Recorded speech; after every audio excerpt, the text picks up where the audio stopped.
Good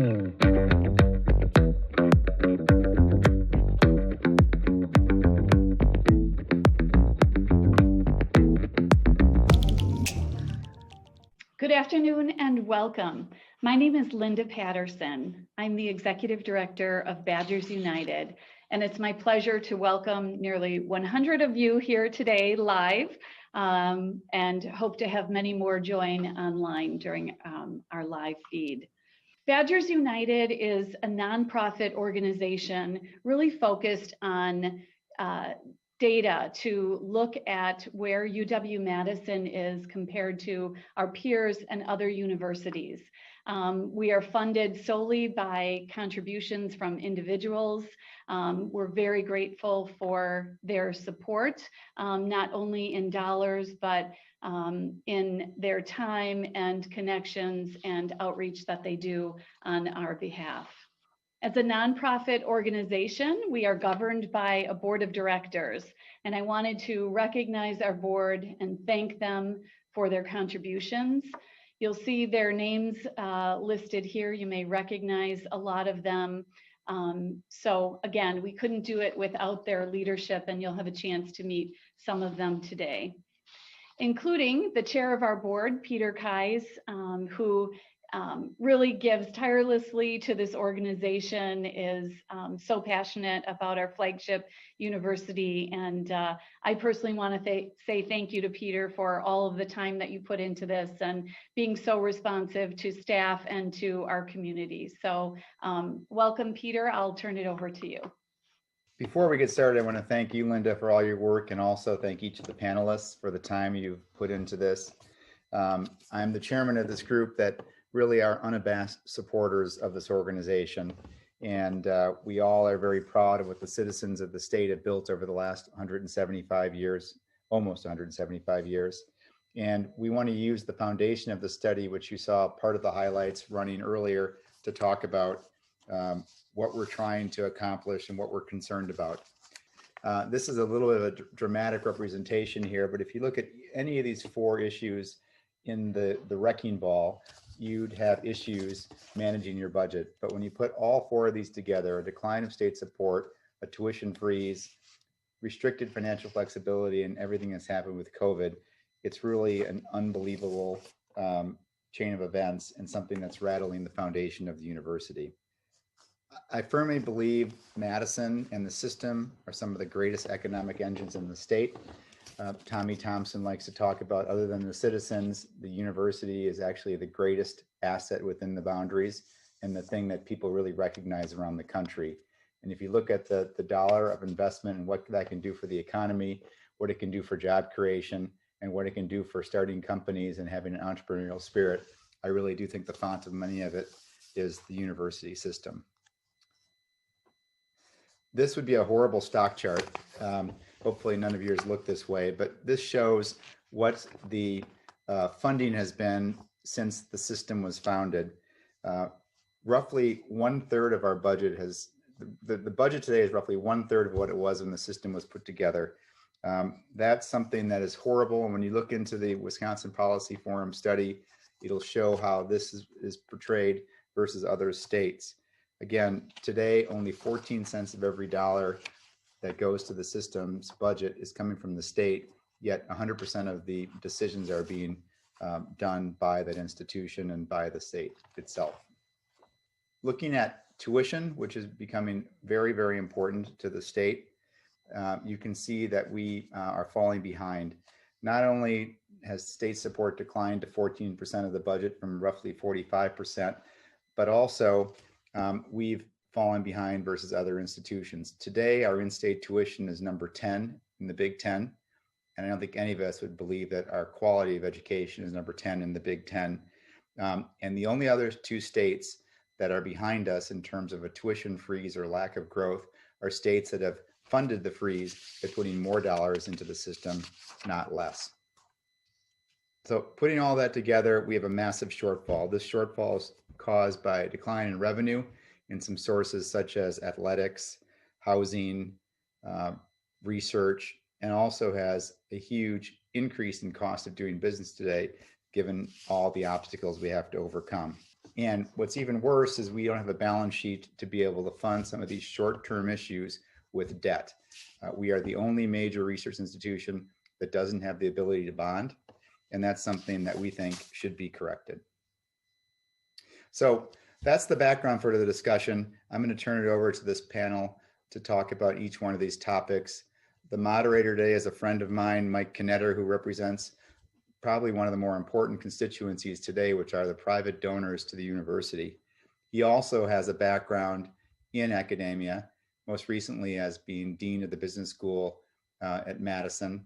And he also is involved in many corporations as a director. So he has a great understanding of private funding, public institution, academia, private corporations.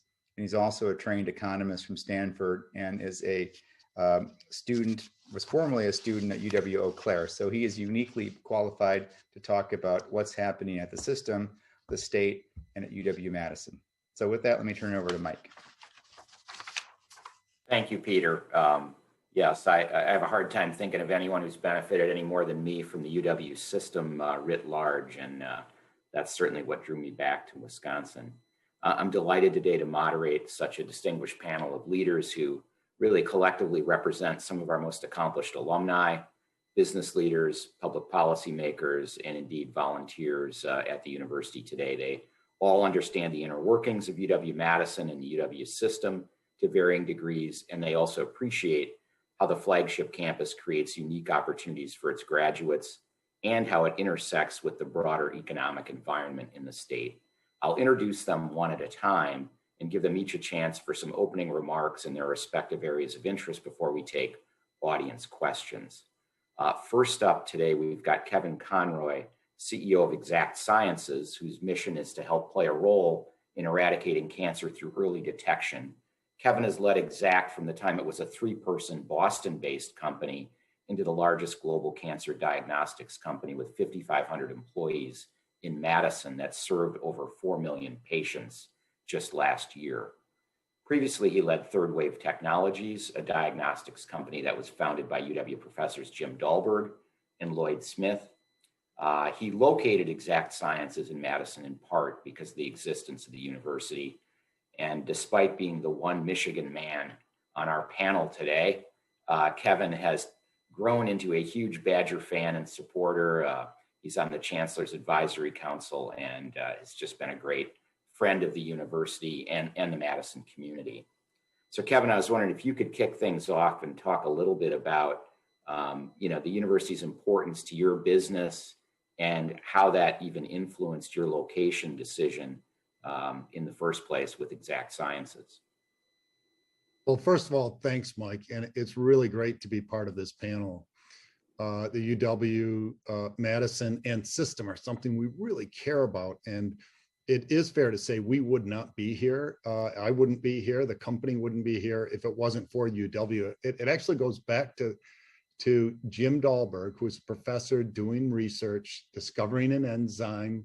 That enzyme led to an innovation in diagnostics, which led to Third Wave Technologies. I joined that company. When it got acquired, the insight was you could take that same technology and apply it to colon cancer screening. Joining Exact Sciences, building a product, a test, Cologuard, around that insight that Jim Dahlberg discovered in 1996. So here we are 2.5 decades later with a large company that is giving people the ability to live out the careers of their dreams. That dates back to that research at University of Wisconsin-Madison. And countless people that have left UW-Madison, graduating and joining Exact Sciences, and the contributions they've made are just incredible. So I think that's one example of many companies that have done similar things, and Epic and Promega, and the list goes on. We cannot allow that innovation engine to be shut off, and that's the fear.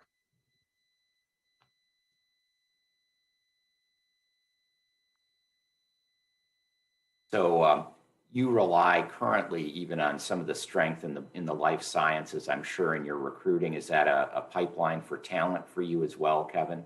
It's nonstop. It's the vast majority of scientists that we hire are from UW, in particular UW-Madison, but also the UW system. The biochemistry department here is renowned all over the world. It's a top 10 program worldwide. And that's what we do. We're a biochemistry company. And the fundamental, most important asset we have is our people. And we need the very best people, because we're competing against other hubs, whether it's Stanford or MIT, the two biggest biotech hubs. We can't be second fiddle to those hubs. We need to lead, and we can only do that with a strong UW-Madison. You know, it's interesting you mentioned the timing of Jim Dahlberg's insight in 1996. I was thinking today, it was probably about 25 years ago that people around the country really began to appreciate the importance of a Research One, an elite research university, to the ecosystem of a local economy, because we've really, almost all the growth in the US economy is in these knowledge intensive businesses over the last 25 years. And that's sort of when events conspired against us at Wisconsin, and we've seen all these big funding declines. We funded the university incredibly well when it seemed less fundamental to the economy, and now that it is, we've really kind of run up against the wall here. Well, thank you for those insights. We'll get back to you, Kevin, with some questions. Next up, we've got Cory Nettles, who's the founder and managing director of Generation Growth Capital, a private equity fund focused on buyouts and providing growth capital to small businesses and lower middle market companies in the upper Midwest. Cory currently serves as a board member for several corporate, private, and nonprofit organizations, including, full disclosure, the UW Foundation.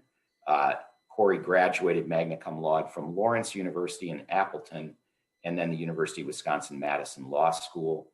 He has served as a Secretary of Commerce previously in the Doyle administration, and a practicing attorney prior to his career there. So Cory, if you could give us some thoughts about maybe how the Wisconsin legislature could help public universities through this fiscal challenge with your knowledge of how things work from your days in commerce. I'd love to hear about that and anything else you care to add. Great. Well, Mike, thanks so much for the introduction. And, I can really pick up on where you and Kevin left off in your conversation. And part of what you said is, 25 years or so ago as a country, we really started to appreciate the importance of R1 research universities to the economic development ecosystem in our respective states. And, certainly I was a proud Badger alum through the law school, but it was during my time as Jim Doyle's first Commerce Secretary that I really came to appreciate the awesome power of the UW-Madison as an economic juggernaut for our state, not only in terms of the number of people that it employed and the amount of federal research dollars that it attracted, but it was the intellectual engine for our state economy. I often think of it as sort of the Intel chip inside of other products. And that's the power of what we have at the UW. And I came to appreciate that really as Commerce Secretary, not only their directs, but their indirects. You've already heard Kevin talk in a compelling way about technology transfer and commercialization, and how the research being done at the UW drove what's a phenomenal business in exact science. We're all aware of the relationship with WARF and how that technology is spinning out. So I certainly saw that as Commerce Secretary in spades. And as much as I love the entire UW system, we have one major player in the global sweepstakes of preeminent institutions, and that's UW. And part of what I came to appreciate is that we have to get both ends of State Street, our legislative and our executive branch working with our university at the other end, working in harmony to protect and to build upon what is a phenomenally world-class institution. Certainly since the time that I left the Department of Commerce and started, several businesses of my own, including my private equity fund, I've come to appreciate as a business person the centrality of the UW to our overall state economy in terms of our ability to educate knowledge-based workers, to drive what is a knowledge-based economy. Wisconsin has a long distinguished tradition as a manufacturing economy, but increasingly we've been trying to turn the corner from that Rust Belt economy to a knowledge-based economy, and UW is central in that. And all of us have heard about brain drain. Well, we need brains first, and those come out of the UW, and we've got to figure out how to keep those here and attract others here. As a member of the business community down in southeastern Wisconsin, I'm a longtime board member at the MMAC, where we've got from small to medium to small, from large to medium to small businesses as members of the MMAC. And we all understand and appreciate the value directly and indirectly that having UW in our state is for all of our businesses and for this state economy. So I've been pained by, the story that Badger United invested in and the great report done by the Wisconsin Policy Forum and identifying the problems that we have and this question about us falling behind. And I feel a great sense of urgency that all of us as leaders in our community, we need our friends in the legislature, we need our friends in the executive, but all of us have got to redouble, triple our efforts to make up for some of the ground that we've lost, but really to project this institution forward, this great global institution forward, for the next couple decades, so that we not only maintain its preeminence, but we do that in an effort to raise the fortunes of all the citizens of Wisconsin, including our economy. So I'm concerned about what I'm seeing and what I'm learning, but I'm very mindful of the power, the awesome power of this institution and its storied history. And if we rally, how much greater we can make it yet for our future to all of our benefit. Thanks, Mike. Great, thank you, Cory. I may come back to you with some questions about how we straddle maybe the tension between maybe more of the other campuses in the system wanting some of the same horsepower that Madison has or firepower, how we navigate that.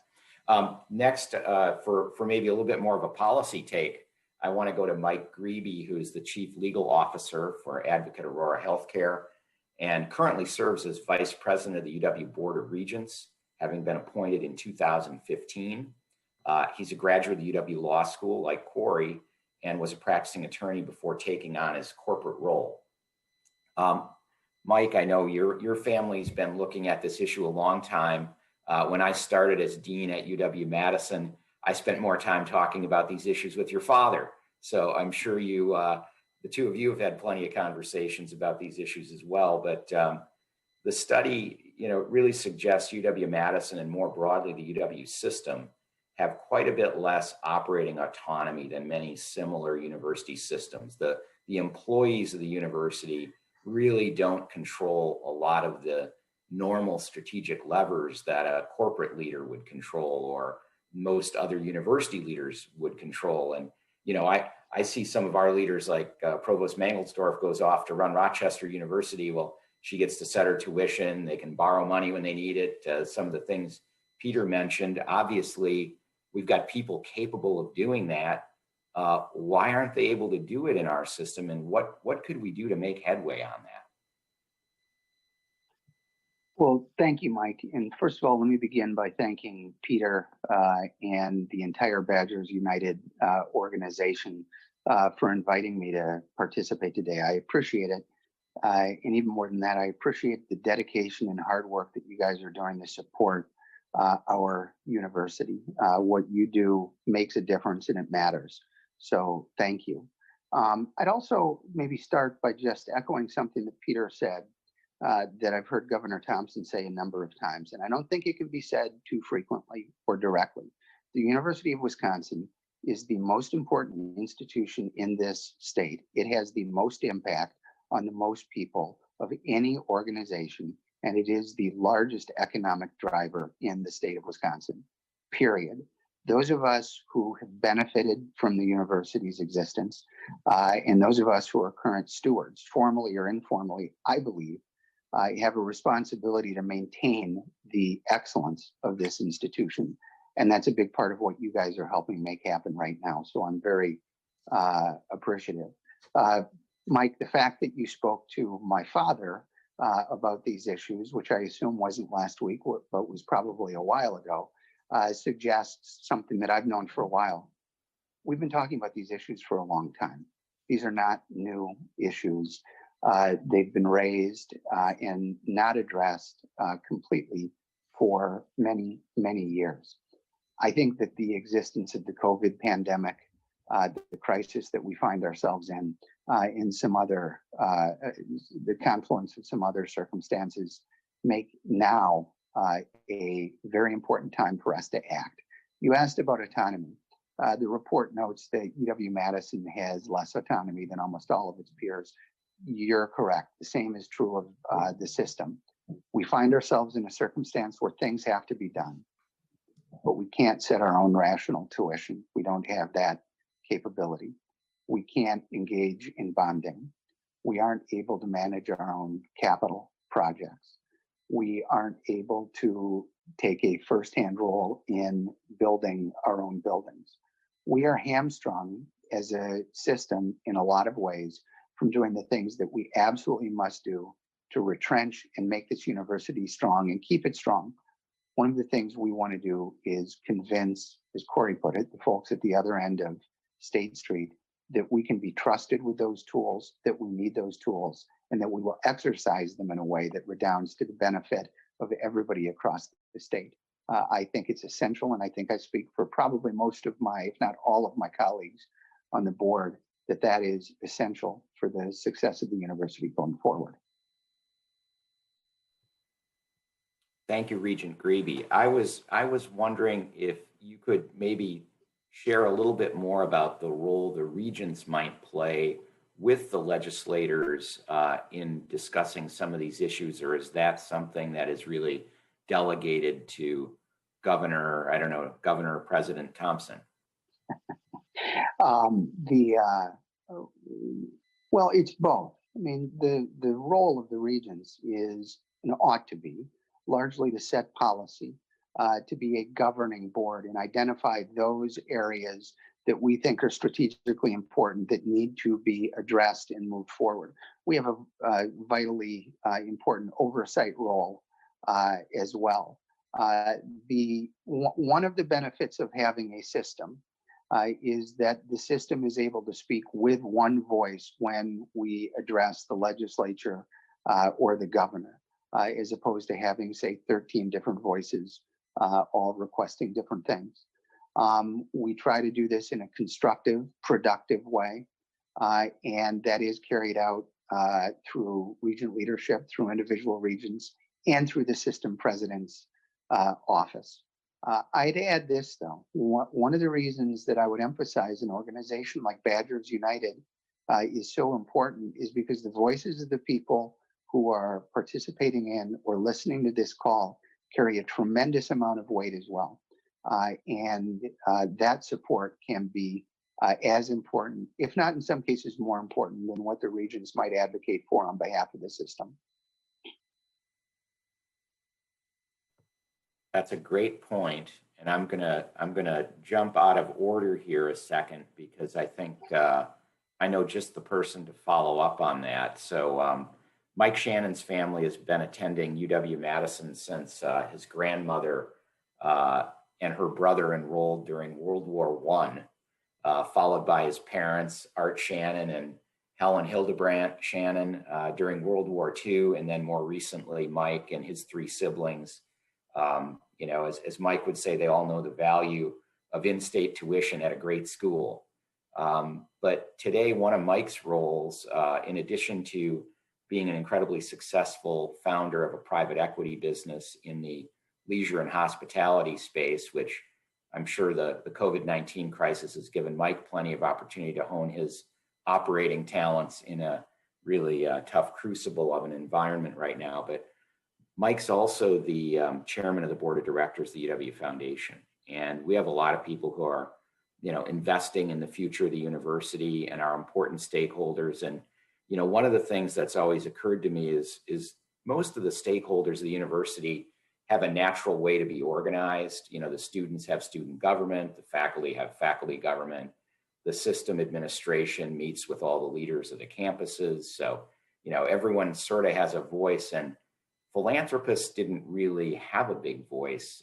They were all kind of individual actors, and the foundation by design tries to stay clear of politics. And one of the great things about Badgers United and Badger Advocates is they actually can give voice to those stakeholders in a more organized way. And so, Mike, I wonder if you could talk a little bit about the value of the university from your perspective, and maybe specifically address, do you have any concerns that at some point philanthropists begin to worry that their gratitude is somehow being taken advantage of if legislators aren't willing to take what seem to be fairly simple actions to allow the other revenue streams to continue to grow along with the philanthropy?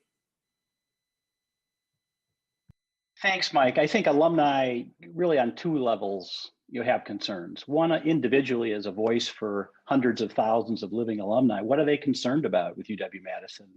Well, number one, if their children are applying, they're concerned about getting into the university, so it's access. Number two, and probably the largest, is affordability of higher education today and the cost. And that is a double-edged sword when you look at freezing tuitions at the same time, need to have the best and the brightest. They're worried that their degree means as much in terms of quality as it used to be, in terms of the rankings, in terms of will people respect, particularly at UW-Madison, when you see falling research going down to number 8 now. Can we stay competitive in a very competitive world? And so particularly with affordability, and I think President Thompson has really done a great job as a visionary looking at how can we make things more affordable by really significantly increasing our online education.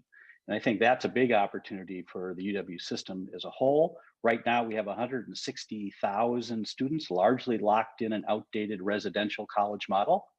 We have less than 10,000 that are truly full-time remote students. That world is changing. Just like from diesel fuel to electric, that world is changing pretty significantly. People want a consumer-driven education, not a supply-driven education. By a constrained or older system. So they are concerned a little bit about where the university is headed. As a collective organization, Alumni, WFAA is a $4 billion endowment of grateful donors, if you want to call it that way, but grateful students who have made their way in life and have been able to give back. And they are very concerned that today, much unlike several decades ago, the percentage of the university's budget, operating budget, is now twice as much funded by grateful donors and alumni than it is the state. And so they have a much larger collective investment in it, in a much larger collective. So I think those are really sort of the things that alumni today are most concerned about. And if you switch to the business hat, we employ thousands of folks here in the state of Wisconsin. We're a global business. And today, we are concerned about the quality of students. Do they have the right skills for today's competitive global 24/7 technology-enabled workforce? For example, Mark Travel, one of our investments here in the state of Wisconsin, it is a large global software manufacturer. It's not just destination resorts of dreams and secrets and all the places we wish we could all be right now, but it is truly depending on 24/7. The vast majority of the world's travel agents live by a system developed in Milwaukee, Wisconsin by the Lamachia family. They really truly are technologists. And so the needs of the employer, just like those alumni, are concerned about where the university is headed and whether we have relevant skills for today's workforce. Great. Thank you, Mike. Our last panelist, but maybe the one who's spent the most time of all on these issues, is former system president Katharine Lyall. Katharine is a distinguished economist. She's written probably more than any of us have ever read about the nuance and details of higher ed governance and administration. I've read a lot of her writing, and it certainly influenced how I thought about my work as a dean.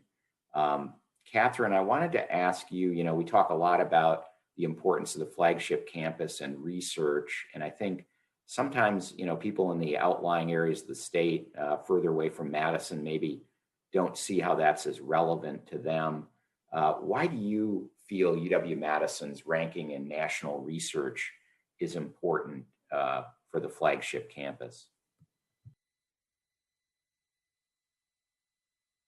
Katharine, you're still muted. Not anymore. Can you hear me now?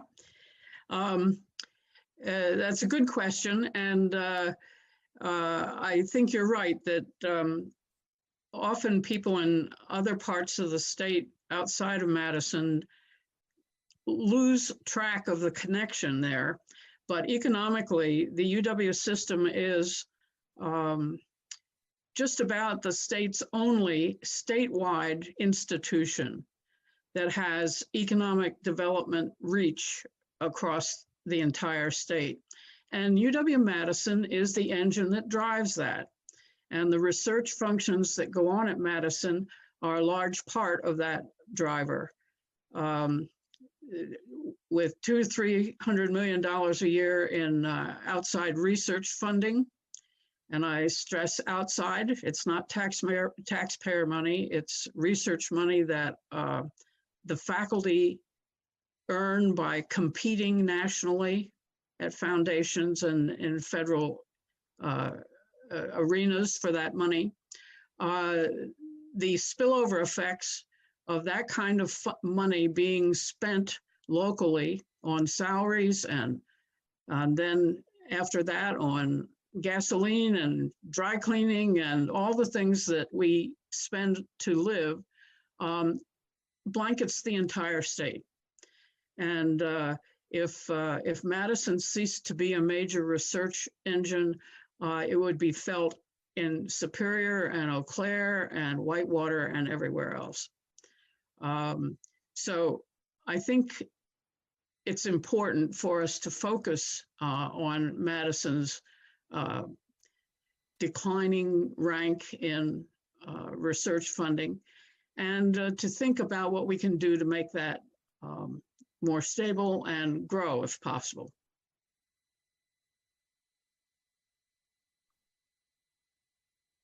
Thank you, Katharine. It's certain. Katharine, you're now off mute, and I'm getting a little echo. You know, those are great points, and I think what a lot of, you know, it's easy to forget that without that excellent research reputation, our flagship doesn't attract all the out-of-state students that we do, and it doesn't attract all the philanthropy that we attract. And, you know, collectively, those things bring in, I'd say, roughly $1.5 billion or more dollars per year into the state of Wisconsin from outside, which is really what makes the flagship campus a completely unique animal within the collection of the system campuses, and makes one wonder, why isn't there kind of a separate governance focus on that business, because it is so different and so important to economic development. Mike, can you imagine if we were a private company thinking about locating in Wisconsin, what kinds of incentives the state would want to provide to us to bring in $1.5 billion a year in revenue and incomes and local spending.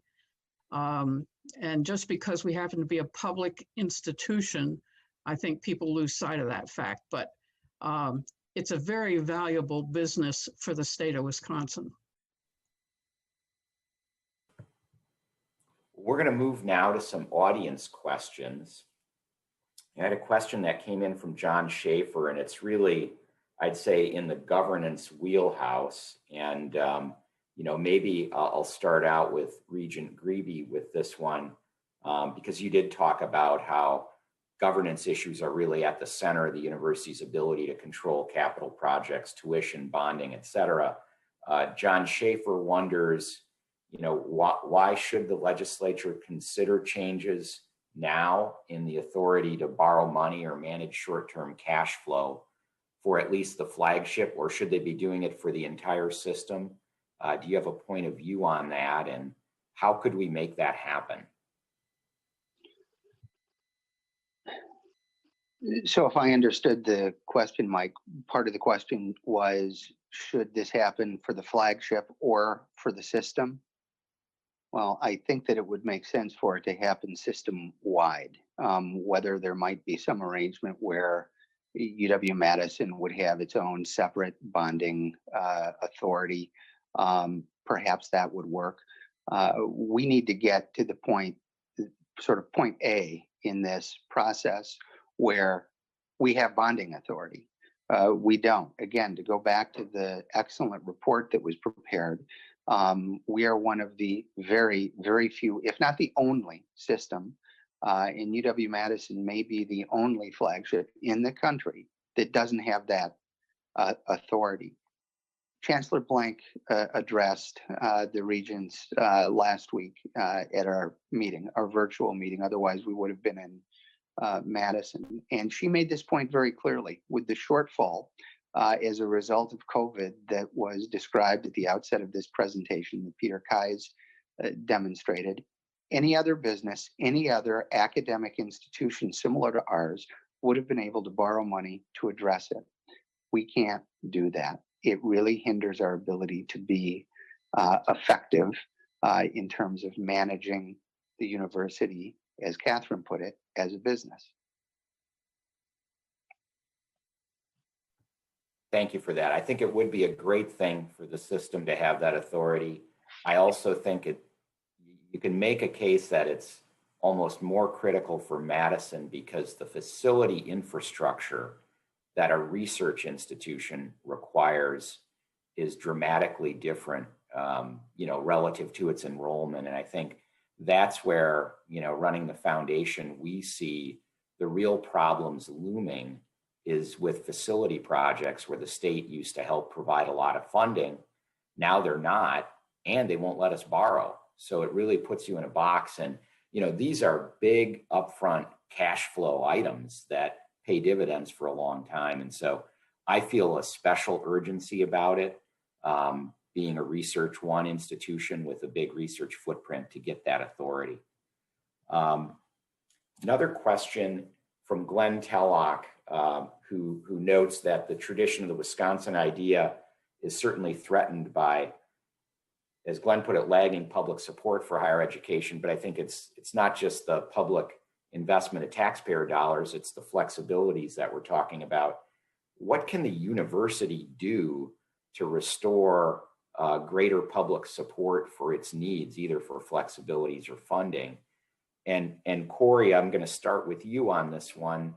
We've talked a little bit about, the university's reputation, in particular the flagship's reputation in other parts of the state. And what do you think we need to do to make a better case for UW-Madison?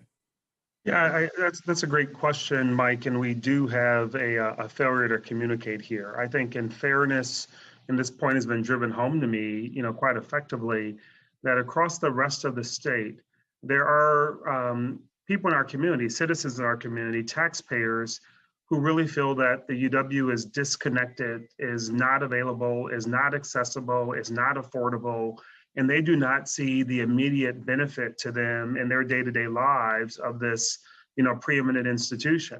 And I think part of what we have to do is a better job of explaining to citizens all across the state, in the context of our history as a land-grant institution, we have to explain to them, what the benefits to them are in every corner, from Fenmore to Lancaster to Wapaka and all points in between, of the university to them and their part of the state. And I don't think we've done as good a job of articulating the importance of that and that value proposition.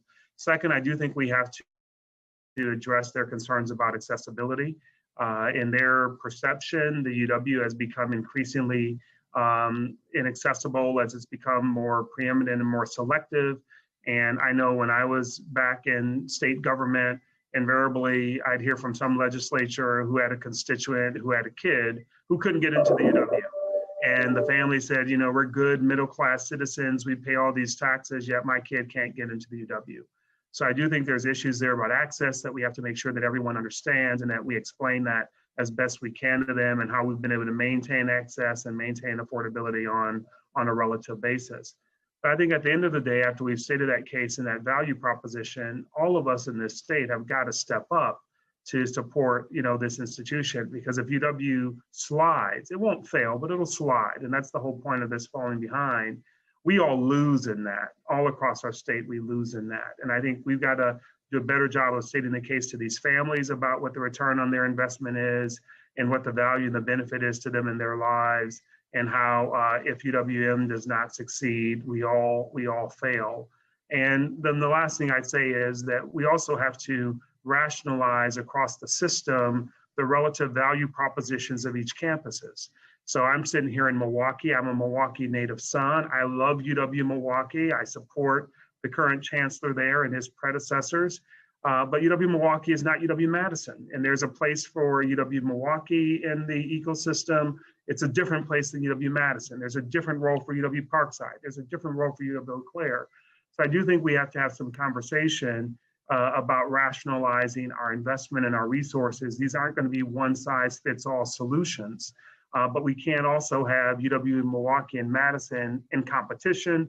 I often say this is the biggest 75 miles, the longest 75-mile distance in the country is between Madison and Milwaukee. We got to figure out how to close that and have them move more to co-opetition or collaboration than competition. But that means that we've all got to come to terms with what our respective value propositions are at these campuses across the state. Great answer. Anyone care to chime in on that, or can I move to another question? We've talked a little bit about tuition, and there was an earlier segment on this report featuring Governor Thompson, Chancellor Blank, and Chancellor Monet from UW-Milwaukee. Very interesting. And Governor Thompson indicated that when asked about rational tuition policy, that if any attempt to increase tuition, even selectively, were included in the budget request, it would be dead on arrival. And I'm wondering, do legislators understand, for example, that with the volume of philanthropy and emphasis on scholarships and need-based scholarships at UW-Madison, that we're able to offer Bucky's Tuition Promise, which essentially makes UW-Madison tuition and fee free for students from families below median income, which I haven't done the math, but I have to imagine that means the net price of tuition that we're offering at Madison on average is probably lower than anyone else in the system, which just doesn't seem right. Katharine, as a former system president, how do you deal with a situation like that where you get that message from the legislature, but it doesn't really seem to, I don't understand, maybe you can fill in, what would the logic be? Why wouldn't it make sense for Madison to be able to raise tuition a bit, since any student from below median income family isn't going to be affected by it? Well, it makes perfect sense for Madison to be able to do that. And I see this continuing tuition freeze issue as a political issue. It's more convenient for legislators and elected officials to be able to say to families that are worried about their kids getting into school, don't worry, we've frozen the tuition. And as someone pointed out earlier in the program, it's one thing if you do that and the legislature funds the freeze, which it's done in many other states. It's another thing if you have almost a decade of frozen tuition, as we have, with no backfilling and no funding to offset it. I think to your point earlier, private donors might begin to wonder why they're filling the hole when the legislature won't let the university do what it needs to do to maintain its competitive status. So I would hope that legislators would begin to think about this, read the report, and ask themselves, if this were a private business, could it survive, much less thrive, with its prices frozen for a decade? Really? What will happen, of course, is that the quality of education will fall. access will fall. And we'll begin to see the kind of slide that Cory or someone was referring to earlier. It's so hard to pull out of that kind of a downward slippery slope.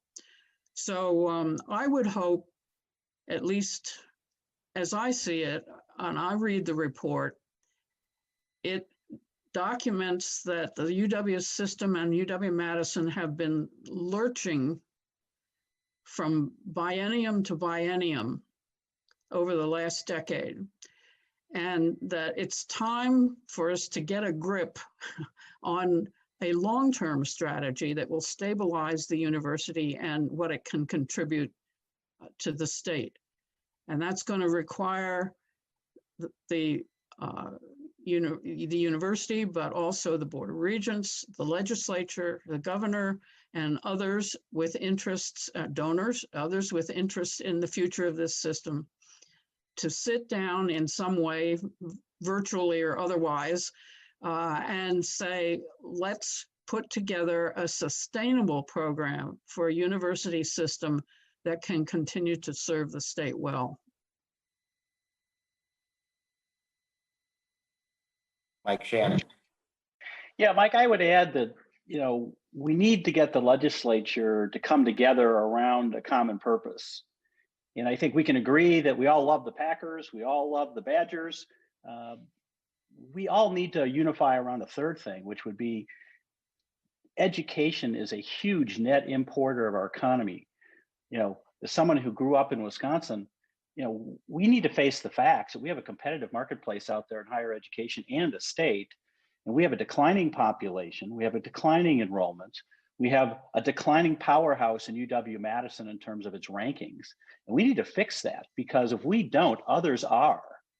And others are both from a donation standpoint, from an investment standpoint. You're seeing others around us. We need to rally around that legislature and realize that the one small $95 million request of President Thompson and a multi-billion-dollar budget is just the beginning of what's necessary here to maintain our competitive stance just around ourselves in the upper Midwest, if nothing else. And we need to remodel how we do our higher education. We can be proud, in the old days, we used to be proud of how few people we admitted. Our admit rate was 10%, 15%, 20%. Is it any wonder there's a concern about and a distaste for UW-Madison? What about the 80% we didn't have the ability to admit? And that is, got to change. The residential college model is a dinosaur. It can be highly relevant for a select few in this state. But we have 815,000 people that started college and never finished. It's a tragedy in this state that we're not completing our education, because the value of a public education is a one-year return on investment, if not even faster. So we need to upskill, up-educate our citizens. And the legislature's got to take the lead on that. It's the most comprehensive, quickest return on investment we could possibly make. And yet we're fighting wars from decades ago about how few people got in. And the language needs to change. And frankly, our arsenal needs to change. I come back to higher online education.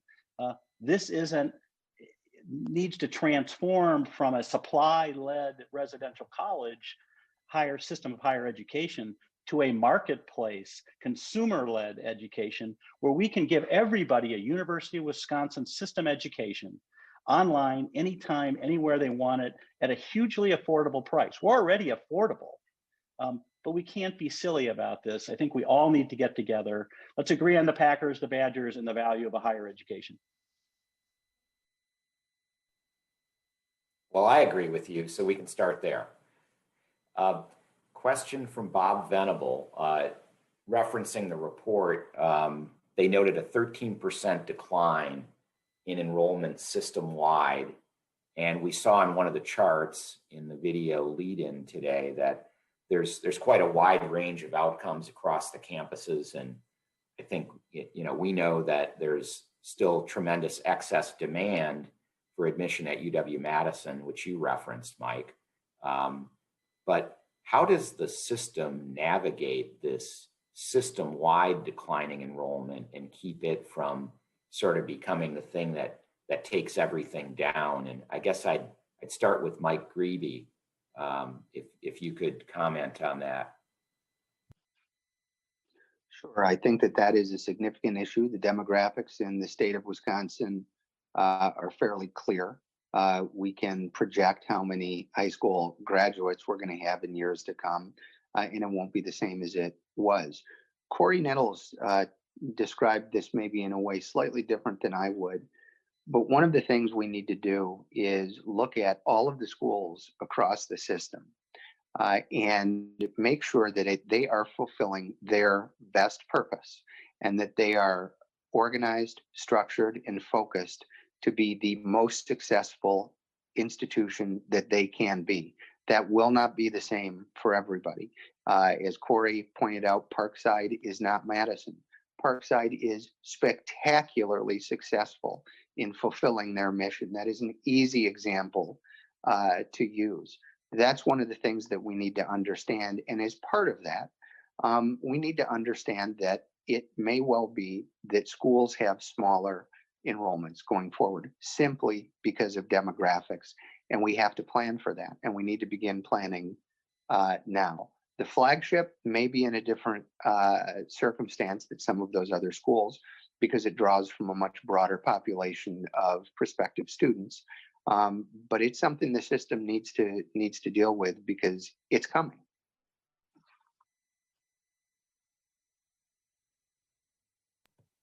Thank you, Regent Greeby.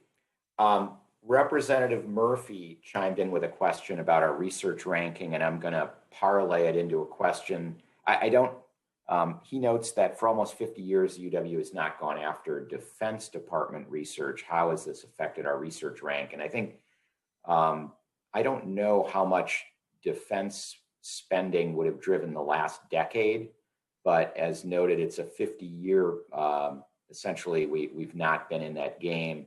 And it's a fairly recent phenomenon that we have started falling behind. So I'm not sure it has to do with the Defense Department policies, but that's certainly something to take back as a follow-up item. I'd want to ask Kevin Conroy, I know at Exact Sciences you work with a variety of different universities and, you're located in Madison, so obviously you have a lot of contact here. What could we be doing better on the research front in industry collaboration from your perspective, Kevin?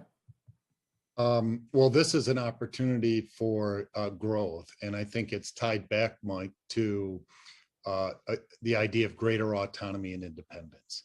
If we have a system that it has greater independence, it is going to have greater accountability to companies within the state and really broadly nationally to be able to generate more corporate sponsored research. We have a corporate sponsor research program with Mayo Clinic. Over the last decade, that has been about $75 million. We have a relationship now because of an acquisition we did with Johns Hopkins University that will be significant. We recently announced a third corporate sponsored research program with TGen, which is affiliated with the City of Hope. These groups, because of their independence and accountability, they go after these types of relationships with the passion that probably doesn't exist today at University of Wisconsin. And I think you would see that change with greater accountability. And it's so critical because, look, we need the best professors at UW. That's how over 100 years you built UW-Madison. It was because you had the very top faculty in the country. Well, now we're paying them, 20% less than the median? How long can that be sustainable? And I don't think the answer is to go to the legislature every couple of years. It's to say there's a greater amount of independence and we are going to be great. We're not going to be good. We are going to make the decision to be great. And there will be a lot of changes that occur with that. I think those changes would be for the better. Best businesses are always accountable to their stakeholders. And I think I would agree with that as well. That would be very helpful. I have a question that came in from Bill Monfrey, who, if I recall correctly, may be on the College of Engineering Board of Visitors. That's not irrelevant to his question. He wonders about the likelihood of the Evers administration including $100 million in the next biennium capital budget for a proposed new building for the College of Engineering. Bill, I will note to Dean Robertson that you were on the call and asked the question. Regent Greeby, I don't know, I'm going to have to go back to you, I think, on this one. What are your thoughts on the capital budget outlook? Well, you put me on the spot here, Mike, because we're kind of working on that right now. I'm not sure I can give you an answer to that, frankly. We're in the midst of working on the biennial budget. I know there are some things that we really want to accomplish, but I would not want to get out in front of Governor Thompson and our team as we're working collaboratively with the governor's office and the legislature. Sorry to put you on the spot. I thought I should ask the question since it came in. So I won't ask you this question because it might do the same thing. So this is an anonymous attendee said, in regards to the private business comparison, is it not fair to counter that if the UW system were run privately, it would not have 13 four-year campuses still open when so many have falling enrollment, some dramatically so. So I'll go to a couple private business people, and Kevin, I haven't called on you quite as much. Why don't you start, and we'll kick it over to Mike Shannon, and then maybe get a perspective from Katharine Lyall.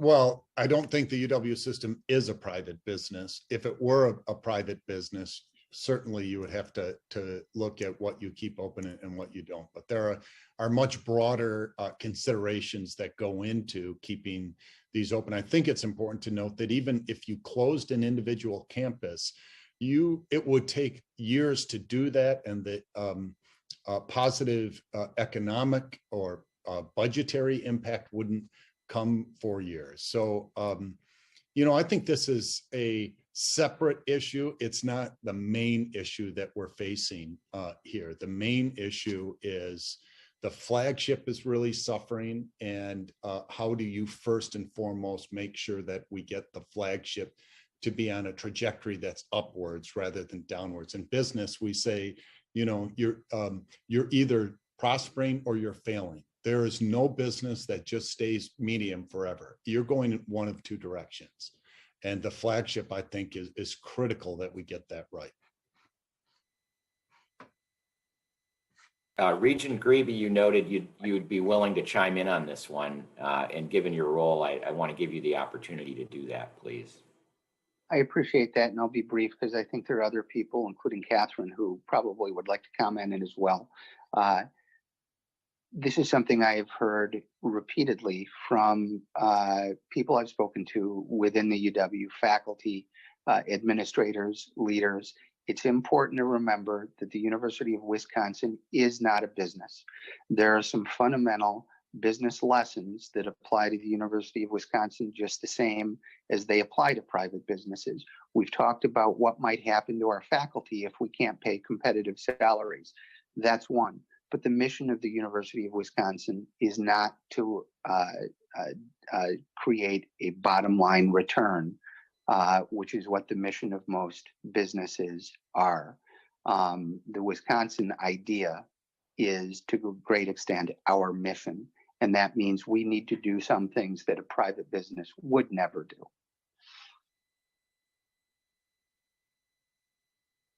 Mike Shannon? Yeah, I would just say, look, I think we have to be practical here. It is not a business, but that doesn't mean we ignore sort of common sense return on investment ideas. In an era of sort of limited dollars, and I think we all have to admit that Wisconsin's going to have, it's struggling right now. Legislators are, really stressing over, a very small allocation of dollars to different needs because we don't have it. So what do you do when you have an era of limits? And I think that means you've got to really feed those winning ideas that you think really have a return on investment to the mission, not necessarily in dollars and cents, although I think they're very correlated. So I would feed the winners and I would adapt those that aren't winning in today's world and look at how we can best utilize those. And I think in today, for example, a holistic approach to education is super important. We have technical schools, we have 2-year colleges, we have 4-year colleges. We have technical schools that can bond, but 4-year colleges that can't. That really doesn't make any sense. So I think in substitution for limited dollars, we need to give flexibility to be competitive, to be market driven, and then we need to have accountability. We need to be able to measure whether these ideas are winning, and we need to reward the outcomes that we want to have for our students, student success, for degree completion, for getting a job. And when you start to look at our research enterprise, that also needs retooling, because we need to not just be the world's largest producer of PhDs that go out of state, feeding on Cory's comment about a brain drain. We need to bring them back with winning ideas and not just send them out. And so that type of research that we're doing in yesterday's world, professors sat around thinking about what they were interested in researching. And as long as they could find some governmental entity to fund them and they could get cited, they get rewarded by how many times their ideas are published in technical journals that may or may not relate to the average citizen of the state of Wisconsin. If we can change that paradigm and create, with the limited dollars we have, the incentives, the dollars to reward those outcomes we want to have, Wisconsin can punch above its weight for a long time and ignore some of the demographic headwinds we have and really feed the winners, which clearly one of those winners is the University of Wisconsin-Madison. And I think we can put a lot of topspin on the ball and punch way above our weight if we can all agree on that. Katharine, Lyall, I want to ask you a question that came in from Senator Roth. What strategies could be employed throughout the UW system to react to Wisconsin's declining population problem, which we've been referencing, but what are the best strategies to your way of thinking for how we might react to that? Well, I think the university has been moving in that direction and perhaps needs to pick up the pace a little bit, but certainly moving to online instruction, developing certificate programs and other what I would call modularized degrees is a way of reaching people that aren't, because of their life circumstances, in a position to come and be residential students for 4 years on a campus. I think it was Mike mentioned earlier that there are a large number of non-completers in the state, people that have started degrees at a UW campus and have not finished. And we need to devise ways to make it not only feasible technologically for them, but also financially for them to come back and finish those degrees in ways that will be productive for them and for the state. I think we ought to be working with the legislature to see if we could work towards some kind of goal, such as every time you get a cut more than a certain amount, you get a management flexibility to go with it.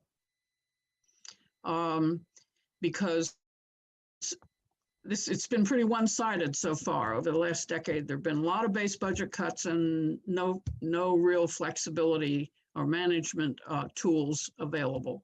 So we ought to pair those up in some way so that cuts are paired with management tools that the Board of Regents can use to manage the system much more effectively. I want to acknowledge a question that came in from Representative Dahlman about where UW-Madison ranks in the Big Ten with the amount of student loan debt. And there's some pretty good data on the facts there. Less than 50% of our undergraduates graduate with any debt at all. And those that have debt, the median level is about $25,000 per student. But we can follow up with Representative Dahlman with up-to-date information in case my memory is failing there. I'm going to close with a question, and I'll start out with Cory Nettles. It comes in from Nancy Shanky, who's been doing advocacy work for the Alumni Association for many years. And, just has this feeling that with the increased polarization we see today, kind of worries that our voices won't be heard, not because of the needs of the state, but more just because of the political landscape that we face. That for whatever reason, some legislators seem to be kind of set against the system. Do you have suggestions on how we can be more effective? And maybe we could go around the horn and people could just offer some closing thoughts on that. What do we need people to do, concerned citizens, to help bring people together, as Mike Shannon put it, behind a common good other than the Green Bay Packers or the Wisconsin Badgers? Cory. It's an excellent question, and it is exactly why Badgers United and Badger advocates exist. And I think the most important thing we can do is to mobilize the gazillions of alums that we have all across the world, including in every district of every legislator, and have those alums start telling their local legislator about the importance of this institution in their personal and professional development, in their business lives, in the lives of their families. And I think, politics is still very much a retail business. Elected officials listen to those people who elect them, who are often or usually the loudest people, even if they're not the majority people. So I think the thing we've got to do is we've got to mobilize as alums and start doing a better job of telling our story about the importance of this institution to us and all the districts that these legislators represent. Because right now, there is this sense that a legislator can use the university as a whipping boy with impunity. And that plays well in a lot of local districts all across our state. And I understand from a political perspective, the efficiency of that, or how attractive that might be. But it's incumbent upon us who love this institution and who understand its value to get active and to get engaged in talking to our legislators about the importance of this institution to our state. And if they hear from more and more and more of us who are making more and more and more demands on them, I believe that they'll be responsive, even if they don't believe it, just as a matter of political expedience. So I would say mobilize your alum friends and get them to light up the phones and the mail waves, the airwaves with their advocacy on behalf of the UW. Kevin, as a business leader in the state, how well unified is the business community around the importance of the university system, in your opinion? We're based in Madison, here in the life sciences community and in the healthcare community, the likes of Epic, Promega, Illumina, the list goes on. It's critically important. It's our lifeblood. It's our talent. It's our people. And I think that we really make an impact on the state. If you take a look at Exact Sciences median annual income, it's $100,000 a year. And that's across 5,500 employees. We have 600 job posting, 500 different position types. You can't do that. You can't hire those people unless you go to a major metropolitan area or you set up shop next to the University of Wisconsin-Madison. And so it's critically important to us. Katharine, Lyall, any thoughts on how alumni can better mobilize or create the pressure that we need to get the legislature behind us?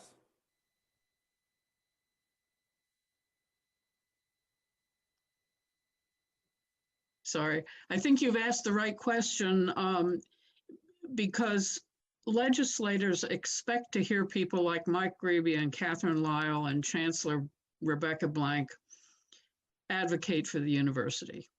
That doesn't mean we shouldn't keep doing it, but they need to hear from other constituencies as well. So I was really pleased to hear Kevin's comments about support from the business community. And our alumni, of course, are very broadly representative of all kinds of businesses, industries, sectors, profit, nonprofit.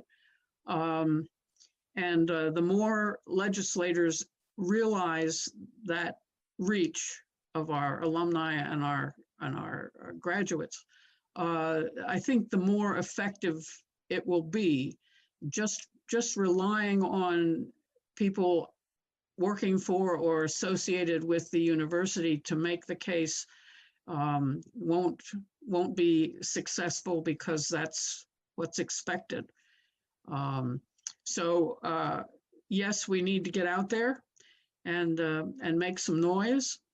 And I would hope in the process, we would also ask legislators not only to make decisions for the university related to the next biennial budget, but to ask long-term what kind of university system they want this state to have.